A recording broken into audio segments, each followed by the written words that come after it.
I think that during the core of the pandemic, we have all heard of travel nurses making ridiculous amounts of money. I'm talking $10,000, $20,000 a week during these travel assignments. And this has left a lot of staff nurses very curious about entering the agency business, which I think is great because I think that there are a lot of pros and a lot of benefits that come with being a travel nurse or an agency nurse, but there are also a lot of risks that come with it as well. And people are blindly walking into travel nursing without being aware of these risks. So in this video, I want to let you guys know what those risks are, just to make sure that you guys are well informed before deciding to become a travel nurse, because as glamorous as it might seem and as glamorous as it can be, it can also be very, very ghetto as well.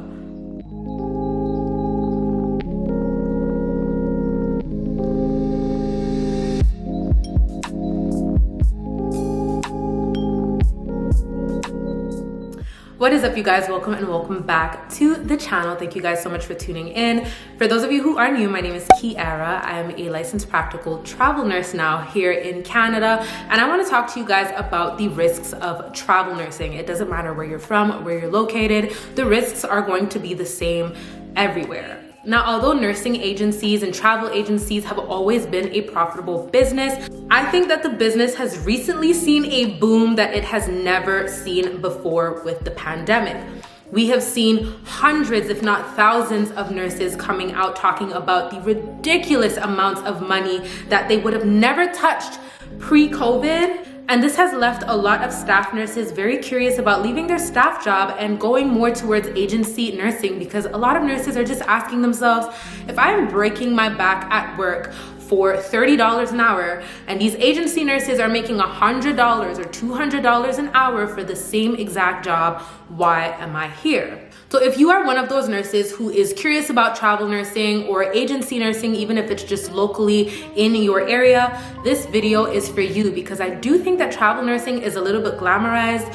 And although there are so many pros that come with travel nursing, such as the ability to travel and make money, the ability to make way more money than you normally would, the ability to have a little bit more flexibility and authority over your schedule versus, having, this fixed schedule that you have to stick to for the entire year. You're able to work as much or work as little as you want and spend more time with your family and do the things that truly matter to you. So there are a lot of benefits that come with travel nursing, but there are also a lot of risks, and a lot of people aren't aware of these risks before they walk into it.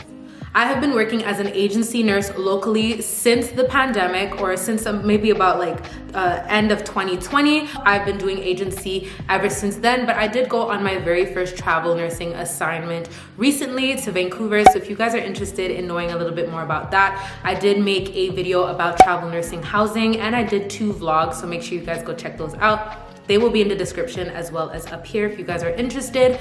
But I want to talk to you guys about some of the risks that I was not really too aware about. Some of these are no-brainers, but some of these things will also be something new to you. So let's go ahead and get into it. So the very first thing that you need to take into consideration when travel nursing is that you don't know what you're walking into, okay? You do not know what you're walking into. And you could say the same for any job, but obviously when you are going on a travel nursing assignment, you are signing a contract for a certain amount of time, which means that you are locked into that place for a certain amount of time. If you're just going to a new job and you end up not liking it, you do have the ability to walk away, and you can walk away when you are a travel nurse as well, but there are certain losses that you're gonna have to go through, certain consequences that you'll have to go through for breaking those contracts. So keep that in mind. You don't know what you're walking into, and you always have to ask yourself, if a facility is willing to pay me 2, 3, 4 times what they are paying their staff nurses, plus they're willing to pay my flight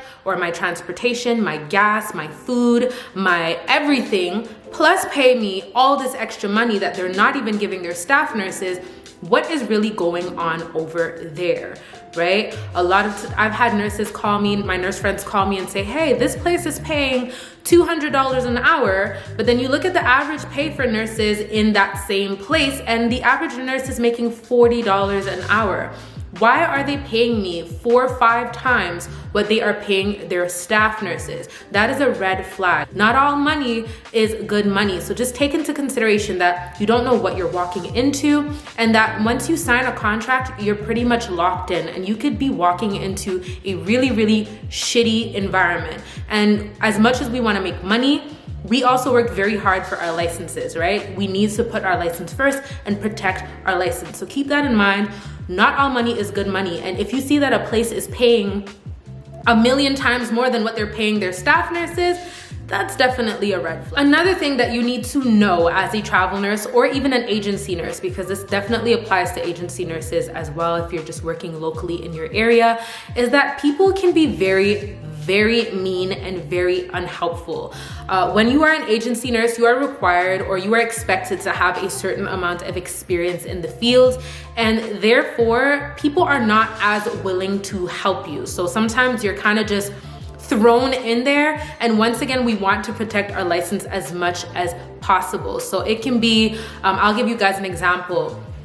In the province of Ontario, over here where I'm working, or in most of the facilities that I've worked at, if, for example, I need to do a urinalysis or a urine culture, right, that needs to actually get sent to the lab. So not just a dipstick, that needs to be something that is prescribed by the doctor. But in other facilities, sometimes it can be initiated by the nurse. So you don't need a doctor's prescription. You could just go ahead and do your culture and send it over to the lab without a doctor's prescription or a doctor's order. So in every province, same as in every state, certain things might vary, or the protocol in certain facilities might be different.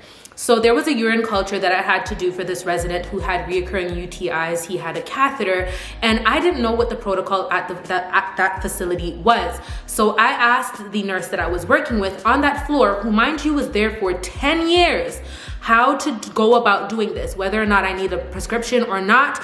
And this man looked me dead in my eye and said, I don't know. If 2 + 2 is 4, right? And 5 + 5 is 10, okay. What the fuck is this? You've been working here for 10 years and you don't know?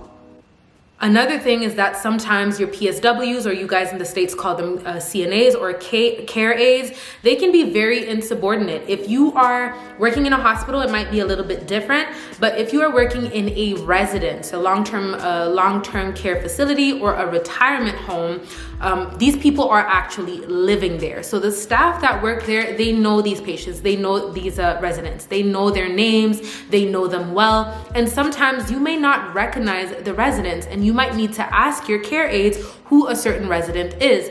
Sometimes they might ignore you. I'm telling you guys, I have asked who certain people are, and I have been ignored, and it just makes the job that much harder. Remember, we're here to make money, but we also want to protect our licenses. So this is something that you need to keep in mind. A lot of people are very rude. They're very, standoffish because they tend to be cliquey, and people tend to be very cliquey in nursing. Remember, this is a predominantly female profession, so there's a lot of cattiness. Wherever you have a lot of women, there's going to be a lot of drama, okay? So there's a lot of cattiness. They don't really want to help you. They can be very unhelpful, and it can just make your job a lot harder. Next thing you know, the DOC is bringing you into their office, asking you questions, asking you why this or that wasn't done, when you didn't get proper training, because you are just expected to know because you're an agency nurse, and you're not being helped because people just hate the fact that you're there making way more money than them, knowing that you're making the same job, knowing that you're working the same job, not taking into consideration the fact that you left your home, that you left your family behind, and all the other inconveniences that you had to go through to even be there in the first place. So just keep that in mind. The next thing I really want to tell you guys is to read your contract. I got bit in the ass with this on my first travel nursing assignment, and I'll talk about that a little bit more in another video. But if you do not read through the contract, you can really be putting yourself in serious danger. So in my housing video, which I highly recommend you guys go watch, it was literally the video before this. In that video, I explained to you guys that there are 2 different options for housing. You can either take the housing that is given to you by the facility, or that facility will give you a budget for housing, which you can use to find your own housing. The only thing with that is that you would have to pay that housing out of pocket initially, and then that money will be reimbursed to you. If under any circumstance, depending on your contract, the contract is ended and you were sent back home, you might potentially lose all the money that was put towards that accommodation or that housing. So let's say you paid out of pocket $3,000 for the month for housing, which was supposed to be reimbursed to you on your first pay or at the end of your contract. And for whatever reason, your contract is ended, that money that you put towards your housing will not be reimbursed. And that is money that is basically going to be flushed down the drain. So that is something that you need to take into consideration. Make sure that you are reading your contract, and make sure that if you're gonna sign a contract with an agency, see if there's any way you can talk to the agency and maybe get them to kind of change that part of the housing, because that could definitely put you at risk. And instead of ending up at a plus, which is the goal of going on this travel assignment, you might actually end up at a loss. So take that into consideration, and make sure you guys go watch my housing video if you guys are more interested in that. And lastly, once again, people can be very, very cliquey. You can end up feeling extremely uncomfortable, extremely out of place, extremely anxious, and that is just not a mental state to be in, or the type of environment that you want to work in when you are taking care of human beings. So if you know that you are somebody who is highly emotional, who feels like you need to be accepted by people, if you do not have tough skin, then this is probably not something that you need to do. Because as much as there's the possibility of walking into a place where the staff is fantastic and you have an amazing experience, you also have to take into consideration that there's the possibility of walking into a facility where people are mean. My very first day on my travel nursing assignment, I was outside in the rain for half an hour, knocking on the glass, showing people my badge, showing people my scrubs to show that I was staff at that facility, because it was my first day and I didn't have the code to enter the building. And they just continued to look at me through the window, freezing in the rain, walking past me, not opening the door to even see who I am after I'm showing them my badge, right? Because they're just bitches, really. Some people are just bitches. And if you don't have the tough skin, if you do not have, a backbone, you can get destroyed in this business, okay? Destroyed. And once again, we want to protect our license. So make sure that if you're doing a travel nursing assignment, or if you're doing agency, that every single day you take it up with God, that you pray, and that you ask for the strength and everything that you need to go through the day. Because you need God's strength in this field sometimes. You really, really, really do. So are you a travel nurse? What has your experience been? Do you have any other things that you would like to add? Please go ahead and add them down below. I would love to get this discussion going. If you guys have any other questions or video suggestions pertaining to travel nursing, also leave those down below. Don't forget to subscribe to the channel if you haven't already, and to show a little bit of love and support, go ahead and like this video. It helps me so much with the algorithm and lets people know that you guys enjoy these videos, so that YouTube can push them out to more people who will also enjoy the videos. Thank you guys so much for watching. Don't forget to go check out my vlogs. I'll leave them at the end of the video, and I will see you all in my next one. Bye.